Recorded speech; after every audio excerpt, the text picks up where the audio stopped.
Assalamualaikum warahmatullahi wabarakatuh. Nama saya Marcenda Indriani Putri dengan NPM 221137 akan membacakan kode etik profesi dengan profesi jaksa, notaris, dan DPR atau legislatif. Kode etik profesi jaksa diatur dalam Peraturan Jaksa Agung Nomor per 014-JA-11-2012 tentang kode etik perilaku jaksa dengan ketentuan sebagai berikut. Yang pertama, kewajiban jaksa. Pasal 3, kewajiban jaksa kepada negara. A. Setia dan taat kepada Pancasila serta Undang-Undang Dasar Negara Republik Indonesia 1945.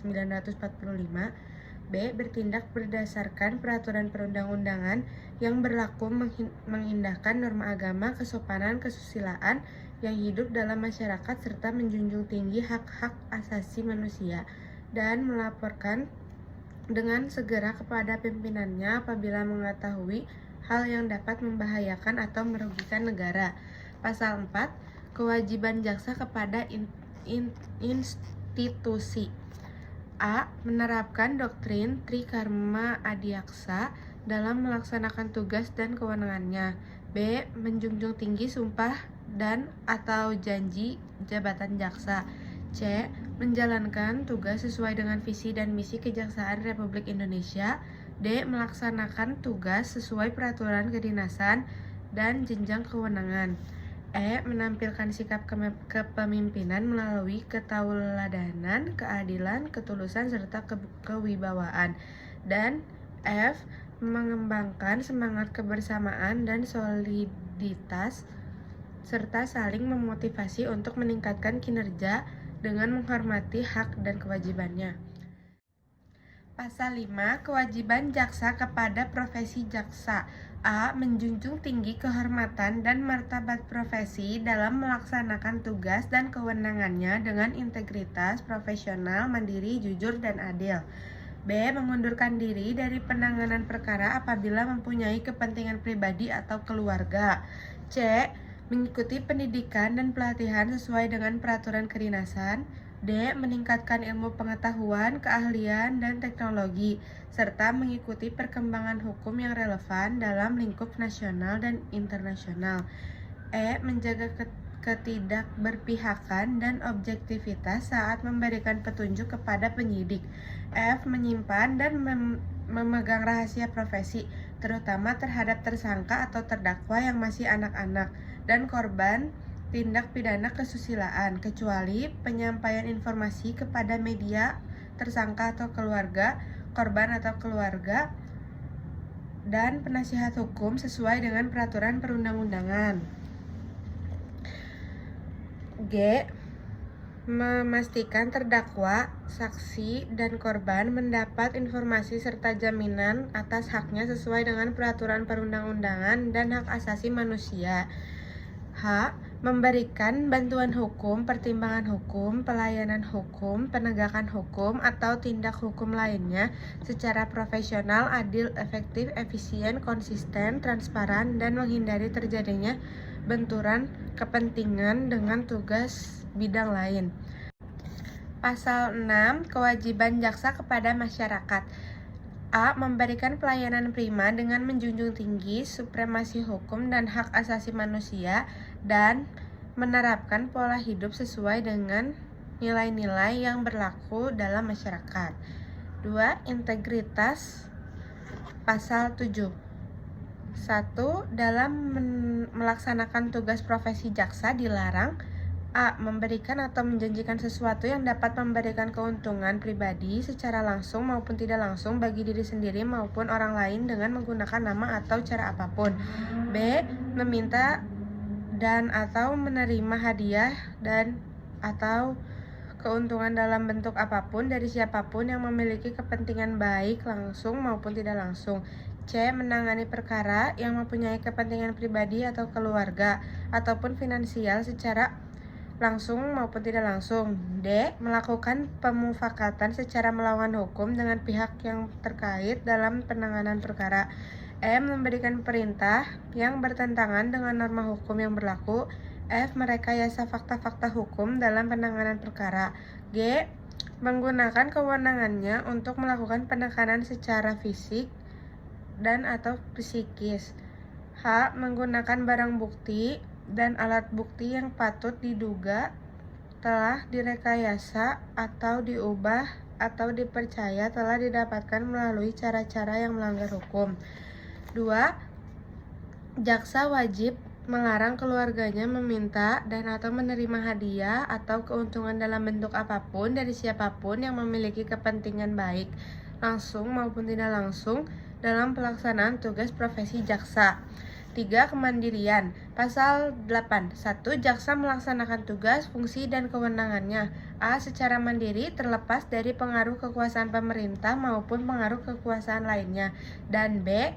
Tidak terpengaruhi oleh kepentingan individu maupun kepentingan kelompok secara tekanan publik maupun media. 2. Jaksa dibenarkan menolak perintah atasan yang melanggar norma hukum dan kepadanya diberikan perlindungan hukum.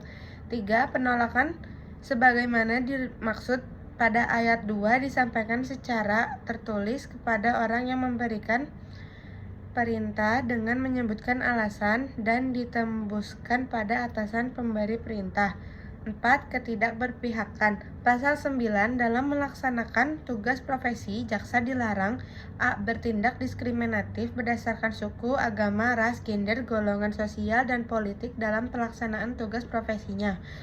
B. Merangkap menjadi pengusaha atau pengurus, karyawan, badan usaha milik negara atau daerah, dan usaha swasta, pengurus atau anggota partai politik, advokat, dan atau C. Memberikan dukungan kepada calon atau wakil presiden, Dewan Perwakilan Rakyat, Dewan Perwakilan Daerah, Dewan Perwakilan Rakyat Daerah, dan calon kepala daerah atau wakil kepala daerah dalam kegiatan pemilihan. 5. Perlindungan. Pasal 10. Jaksa mendapat perlindungan dari tindak yang sewenang-wenang dalam melaksanakan tugas profesi jaksa. Pasal 11. Jaksa dan dalam melaksanakan tugas profesi jaksa berhak A. Melaksanakan fungsi jaksa tanpa intimidasi, gangguan, dan pelecehan. B. Mendapatkan perlindungan hukum untuk tidak dipersalahkan sebagai akibat dari pelaksanaan tugas dan fungsi jaksa yang dilakukan sesuai dengan peraturan yang berlaku. C. Mendapatkan perlindungan secara fisik, termasuk keluarganya, oleh pihak yang berwenang jika keamanan pribadi terancam sebagai akibat dari pelaksanaan tugas dan fungsi jaksa yang dilakukan sesuai dengan peraturan yang berlaku. D. Mendapatkan pendidikan dan pelatihan baik secara teknis maupun non-teknis. E. Mendapatkan sarana yang layak dalam menjalankan tugas, remunerasi gaji, serta penghasilan lain sesuai dengan peraturan yang berlaku. F. Mendapatkan kenaikan pangkat, jabatan atau promosi berdasarkan parameter objektif, kualifikasi profesional, kemampuan, integritas, kinerja, dan pengalaman, serta diputuskan sesuai dengan prosedur yang adil dan tidak memihak. G. Memiliki kebebasan berpendapat dan berekspresi, kecuali dengan tujuan membentuk opini publik yang dapat merugikan penegakan hukum. Dan H. Mendapatkan proses pemeriksaan yang cepat, adil, dan evaluasi serta keputusan objektif berdasarkan peraturan yang berlaku dalam hal jaksa melakukan tindakan indisipliner.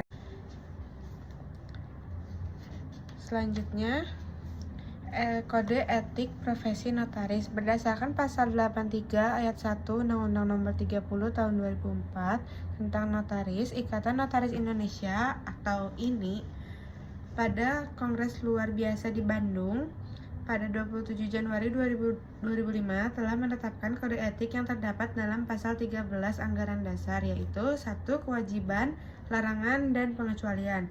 Kewajiban. Pasal 3. Notaris dan orang lain yang memangku dan menjalankan jabatan notaris wajib A. Memiliki moral, akhlak, serta kepribadian yang baik. B. Menghormati dan menjunjung tinggi harkat dan martabat jabatan notaris.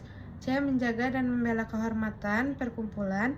D. Bertindak jujur, mandiri, tidak berpihak, penuh rasa tanggung jawab berdasarkan peraturan perundang-undangan dan isi sumpah jabatan notaris.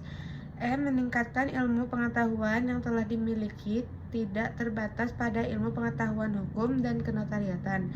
F. Mengutamakan pengabdian kepada kepentingan masyarakat dan negara. G. Memberikan jasa pembuatan akta dan jasa kenotarisan lainnya untuk masyarakat yang tidak mampu tanpa memungut honorarium. H. Menetapkan satu kantor di tempat kedudukan dan kantor tersebut merupakan satu-satunya kantor bagi notaris yang bersangkutan dalam melaksanakan tugas jabatan sehari-hari. I. Memasang satu buah papan nama di depan atau di lingkungan kantornya dengan pilihan ukuran yaitu 100 cm x 40 cm, 150 cm x 60 cm atau 200 cm dikali 80 cm yang memuat nama lengkap dan gelar yang sah, tanggal dan nomor surat keputusan pengangkatan yang terakhir sebagai notaris. 3. Penempatan kedudukan. 4. Alamat kantor dan nomor telepon berdasarkan papan nama berwarna putih dengan huruf berwarna hitam dan ditulis di papan nama harus jelas dan mudah dibaca, kecuali di lingkungan kantor tersebut tidak dimungkinkan untuk pemasangan papan nama yang dimaksud. J. Hadir, mengikuti, dan berpartisipasi aktif dalam setiap kegiatan yang diselenggarakan oleh perkumpulan, menghormati, mematuhi, melaksanakan setiap dan seluruh keputusan perkumpulan. K. Membayar uang iuran perkumpulan secara tertib. L. Membayar uang duka untuk membantu ahli waris, teman sejawat yang meninggal dunia. M. Melaksanakan dan mematuhi semua ketentuan tentang honorarium ditetapkan di perkumpulan. N. Menjalankan jabatan notaris terutama dalam pembuatan, pembacaan, dan penandatanganan akta dilakukan di kantornya kecuali alasan-alasan yang sah. O. Menciptakan suasana kekeluargaan dan kebersamaan dalam melaksanakan tugas jabatan dan kegiatan sehari-hari serta saling memperlakukan rekan sejawat secara baik, saling menghormati, saling menghargai, saling membantu, serta selalu berusaha menjalin komunikasi dan tali silaturahmi. P. Memperlakukan setiap klien yang datang dengan baik, tidak membedakan status ekonomi dan atau status sosialnya. Q. Melakukan perbuatan-perbuatan yang secara umum disebut sebagai kewajiban untuk ditaati dan dilaksanakan, antara lain namun tidak terbatas pada ketentuan yang tercantum dalam 1. Undang-Undang Nomor 30 Tahun 2004 tentang Jabatan Notaris. 2. Penjelasan pasal 19 ayat 2 Undang-Undang Nomor 30 2004 tentang Jabatan Notaris. 3. Isi sumpah jabatan notaris. 4. Anggaran dasar dan anggaran rumah tangga Ikatan Notaris Indonesia. 2. Larangan. Pasal 4. Notaris dan orang lain yang memangku dan menjalankan jabatan notaris dilarang: A. Mempunyai lebih dari satu kantor, baik cabang maupun perwakilan. B. Memasang pagan, hama, dan atau tulisan yang berbunyi notaris atau kantor notaris di luar lingkungan kantor. C. Melakukan publikasi atau promosi diri baik sendiri maupun secara bersama-sama dengan mencantumkan nama dan jabatan menggunakan sarana media cetak dan atau elektronik dalam bentuk 1. Iklan. 2. Ucapan selamat. 3. Ucapan bela sungkawa. 4. Ucapan terima kasih. 5. Kegiatan pemasaran. 6. Kegiatan sponsor baik dalam bidang sosial, keagamaan maupun olahraga. D. Bekerja sama dengan biro jasa atau orang atau badan hukum yang pada hakikatnya bertindak sebagai perantara untuk mencari atau mendapatkan klien. E. Menandatangani akta yang proses pembuatan minutannya telah dipersiapkan oleh pihak lain. F. Mengirimkan minuta kepada klien untuk ditandatangani. G. Berusaha atau berupaya dengan jalan apapun agar seorang berpindah dari notaris lain kepadanya, baik upaya itu ditunjukkan langsung kepada klien yang bersangkutan maupun melalui perantara orang lain. H. Melakukan pemaksaan kepada klien dengan cara menahan dokumen-dokumen yang telah diserahkan dan atau melakukan tekanan psikologis dengan maksud agar klien tersebut tetap membuat akta padanya. I. Melakukan usaha-usaha baik langsung maupun tidak langsung yang menjurus ke arah timbulnya persaingan yang tidak sehat dengan sesama notaris. J. Menetapkan honorarium yang harus dibayar oleh klien dalam jumlah yang lebih rendah dari honorarium yang telah ditetapkan perkumpulan. K. memperkerjakan dengan sengaja orang yang masih berstatus karyawan kantor notaris lain tanpa persetujuan terlebih dahulu dari notaris yang bersangkutan. L. Menjelekkan dan atau mempersalahkan rekan notaris atau akta yang dibuat olehnya dalam hal seorang notaris menghadapi dan atau menemukan suatu akta yang dibuat oleh rekan sejawat yang ternyata di dalamnya terdapat kesalahan-kesalahan yang serius dan atau membahayakan klien, maka notaris tersebut wajib memberitahukan kepada rekan sejawat yang bersangkutan atas kesalahan yang dibuatnya dengan cara tidak bersifat menggurui, melainkan untuk mencegah timbulnya hal-hal yang tidak diinginkan terhadap klien yang bersangkutan maupun rekan sejawat tersebut. M. Membentuk kelompok sesama rekan sejawat yang bersifat eksklusif dengan tujuan untuk melayani kepentingan suatu instansi atau lembaga, apalagi menutup kemungkinan bagi notaris lain untuk berpartisipasi. N. Menggunakan dan mencantumkan gelar yang tidak sesuai dengan peraturan perundang-undangan yang berlaku. O. Melakukan perbuatan-perbuatan lain yang secara umum disebut sebagai pelanggaran terhadap kode etik notaris, antara lain namun tidak terbatas pada pelanggaran-pelanggaran terhadap 1. Ketentuan-ketentuan dalam Undang-Undang Nomor 30 Tahun 2004 tentang Jabatan Notaris. 2. Penjelasan pasal 19 ayat 2 Undang-Undang Nomor 30 Tahun 2004 tentang Jabatan Notaris. 3. Isi sumpah jabatan notaris.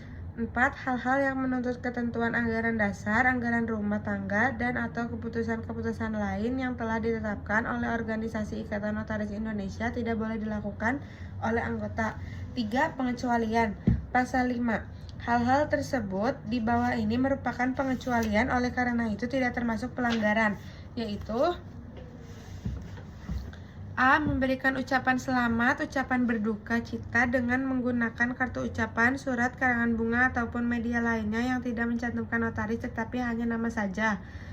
B. Pemuatan nama dalam alamat dan alamat notaris dalam buku panduan telepon, faks, dan telex yang diterbitkan secara resmi oleh PT Telkom dan atau instansi-instansi dan atau lembaga-lembaga resmi lainnya. C. Memasang satu tanda penunjuk jalan dengan ukuran tidak melebihi 20 kali 50 cm, dasar berwarna putih, huruf berwarna hitam tanpa mencantumkan nama notaris, serta dipajang dalam radius maksimum 100 meter dari kantor notaris. Selanjutnya, kode etik anggota DPR atau legislatif. Salah satu tugas DPR, pemegang kekuasaan, membentuk undang-undang. Hal ini sebagaimana dijelaskan dalam Undang-Undang Dasar 1945 sebagai berikut. Pasal 20. 1. Dewan Perwakilan Rakyat memegang kekuasaan membentuk undang-undang. 2. Setiap rancangan undang-undang dibahas oleh Dewan Perwakilan Rakyat dan Presiden untuk mendapatkan persetujuan bersama. 3. Jika rancangan undang-undang itu tidak mendapat persetujuan bersama, rancangan undang-undang itu tidak boleh diajukan lagi dalam persidangan Dewan Perwakilan Rakyat masa itu. 4. Presiden mengesahkan rancangan undang-undang yang telah disetujui bersama untuk menjadi undang-undang. 5. Dalam hal rancangan undang-undang yang telah disetujui bersama tersebut tidak disahkan oleh Presiden dalam waktu 30 hari semenjak rancangan undang-undang tersebut disetujui, rancangan undang-undang tersebut sah menjadi undang-undang dan wajib diundang-undangkan. Pasal 20A. 1. Dewan Perwakilan Rakyat memiliki fungsi legislasi, fungsi anggaran, dan fungsi pengawasan. 2. Dalam melaksanakan fungsinya, selain hak yang diatur dalam pasal-pasal lain Undang-Undang Dasar ini, Dewan Perwakilan Rakyat mempunyai hak interpelasi, hak angket, dan hak menyatakan pendapat. 3. Selain hak yang diatur dalam pasal-pasal lain Undang-Undang Dasar ini, setiap anggota Dewan Perwakilan Rakyat mempunyai hak mengajukan pernyataan, menyampaikan usul dan pendapat, serta hak imunitas. Pasal 21. Anggota Dewan Perwakilan Rakyat berhak mengajukan usul rancangan undang-undang. Pasal 22. 1. Dalam hal ihwal kepentingan yang memaksa, Presiden berhak menetapkan peraturan pemerintah sebagai pengganti undang-undang. 2. Peraturan pemerintah itu harus mendapat persetujuan Dewan Perwakilan Rakyat dalam persidangan berikut. 3. Jika tidak mendapat persetujuan, maka peraturan pemerintah itu harus dicabut. Pasal 22A. Ketentuan lebih lanjut tentang cara pembentukan undang-undang diatur dengan undang-undang. Pasal 22B. Anggota Dewan Perwakilan Rakyat dapat diberhentikan dari jabatannya yang syarat dan yang syarat-syarat dan tata caranya diatur dalam undang-undang. Anggota DPR RI telah mempunyai kode etik profesi, yaitu Peraturan Dewan Perwakilan Rakyat Republik Indonesia Nomor 1 Tahun 2015 tentang Kode Etik Dewan Perwakilan Rakyat Republik Indonesia. Kode etik tersebut sebagai berikut. Kode Etik Anggota DPR RI Bagian ke-1 Kepentingan Umum. Pasal 21. Anggota dalam setiap tindakannya harus mengutamakan kepentingan bangsa dan negara daripada kepentingan pribadi seseorang dan golongan. 2. Anggota bertanggung jawab mengemban amanat rakyat, melaksanakan tugas secara adil, mematuhi hukum, menghormati keadaan lembaga legislatif, dan mempergunakan fungsi, tugas, dan wewenang yang diberikan kepadanya demi kepentingan dan kesejahteraan rakyat.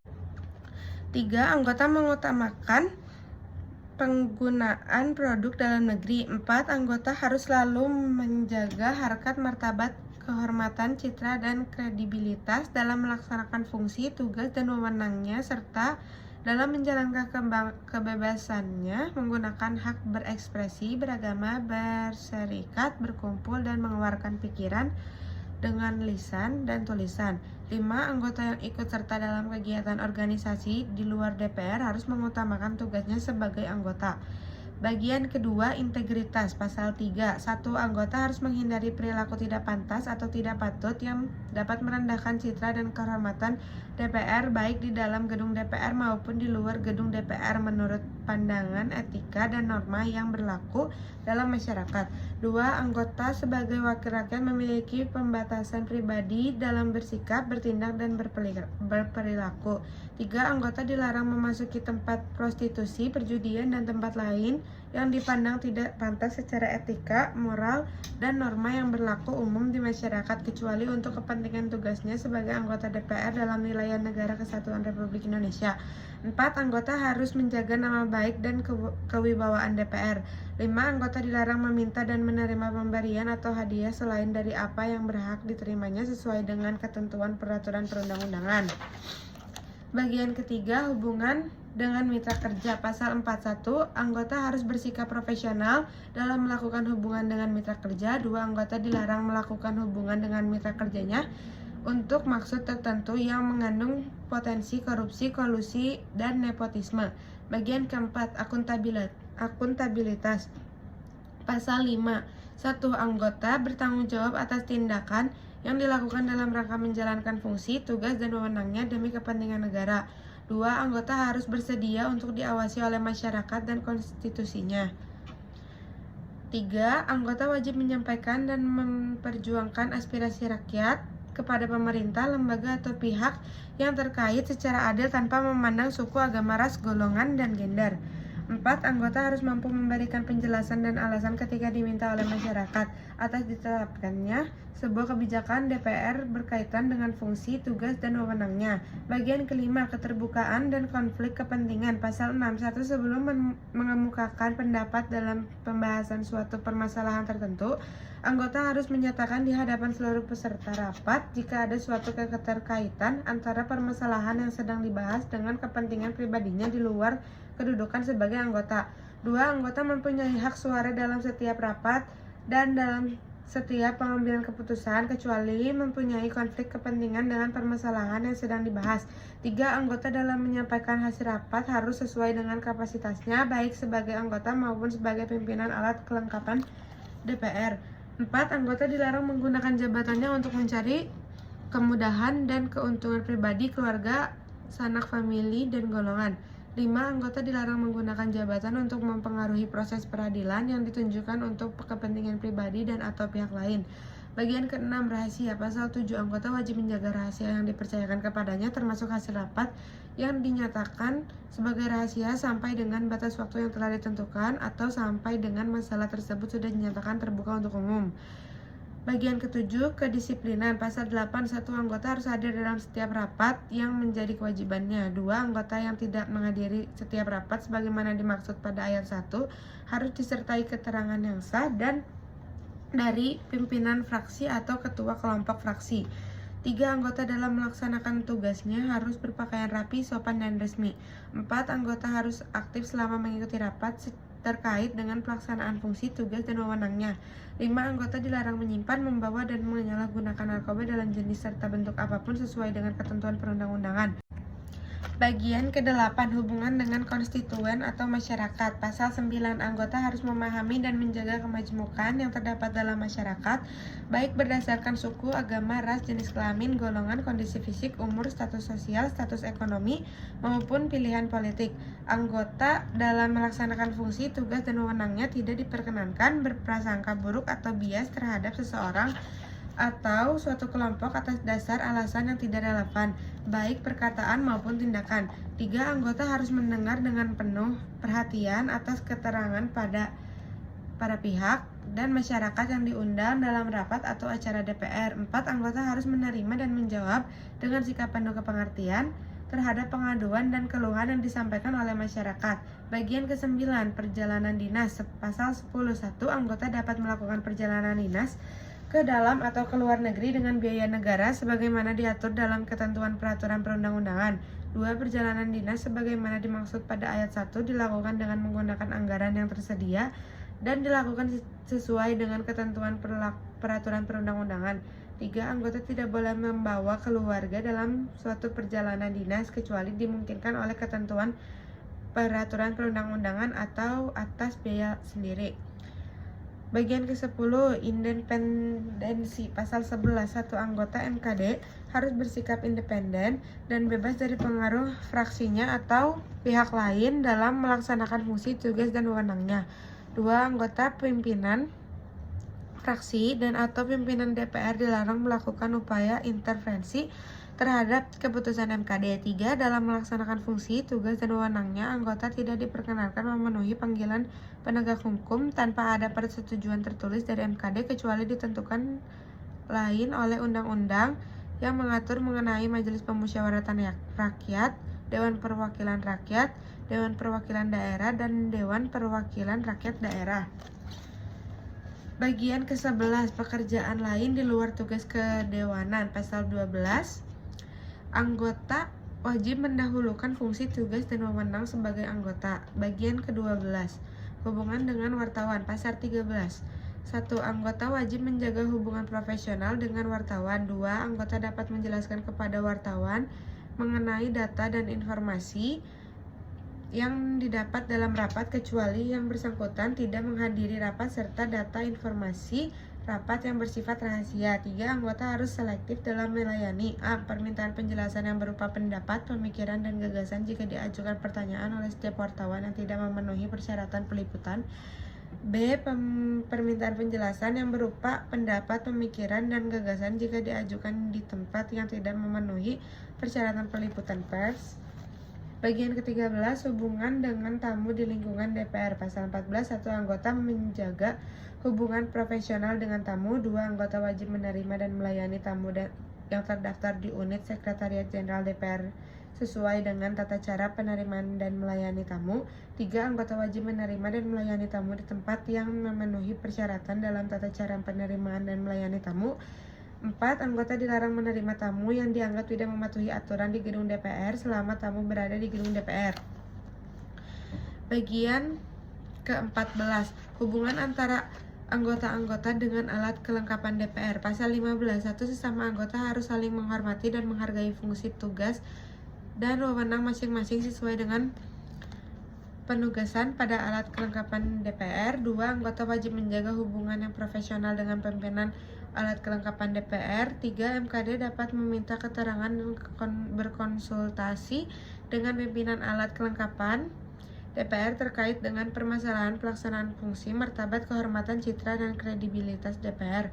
Bagian ke-15, etika persidangan. Pasal 16, satu anggota wajib mematuhi tata cara rapat sebagaimana diatur dalam peraturan DPR yang mengatur mengenai tata tertib. 2. Anggota MKD dalam penyampaian terdapat dalam bidang MKD kepada sesama anggota MKD dan pimpinan MKD harus didahului dengan sebutan yang mulia. 3. Anggota yang diperiksa dalam sidang MKD ketika menyampaikan keterangannya kepada pimpinan sidang MKD harus dimulai dengan sebutan yang mulia. 4. Pimpinan dan anggota MKD dalam sidang MKD harus menggunakan pakaian sipil lengkap. Pasal 17. 1. Untuk menjaga kelancaran rapat, anggota yang melakukan interupsi A. Harus mengikuti giliran sebagaimana diatur oleh pimpinan rapat, dan B. Tetap duduk pada tempat yang telah disediakan dan berbicara setelah dipersilakan oleh pimpinan. 2. Untuk menjaga kelancaran rapat dan untuk menjaga martabat dan kehormatan DPR, anggota dilarang A. Mendekati meja pimpinan rapat, B. Berkata kotor, C. Merusak barang inventaris DPR, dan D. Menghina dan merendahkan pimpinan rapat dan sesama anggota. 3. Pimpinan rapat memberikan kesempatan bagi anggota untuk berbicara sebagaimana diatur dalam tata tertib. Bagian ke-16. Hubungan dengan tenaga ahli, staf administrasi, anggota, dan sekretariat jenderal. Pasal 18. 1. Anggota dilarang melakukan diskriminasi dalam hal penentuan tenaga ahli dan staf administrasi anggota, serta pemberian kompensasi yang tidak sesuai dengan ketentuan peraturan perundang-undangan. 2. Anggota dilarang mengangkat keluarganya sebagai tenaga ahli dalam staf administrasi anggota. 3. Anggota harus diperlakukan tenaga magang dan relawan secara profesional. 4. Anggota dilarang melakukan hubungan yang tidak profesional dan tidak proporsional baik dengan tenaga ahli dan staf administrasi anggota maupun pegawai di lingkungan sekretariat jenderal DPR. 5. Anggota dilarang mengurus tenaga ahli, staf administrasi anggota, atau pegawai sekretariat jenderal DPR untuk mewakili rapat dan pertemuan yang menjadi fungsi, tugas, dan wewenangnya. Sekian dari saya. Wassalamualaikum warahmatullahi wabarakatuh.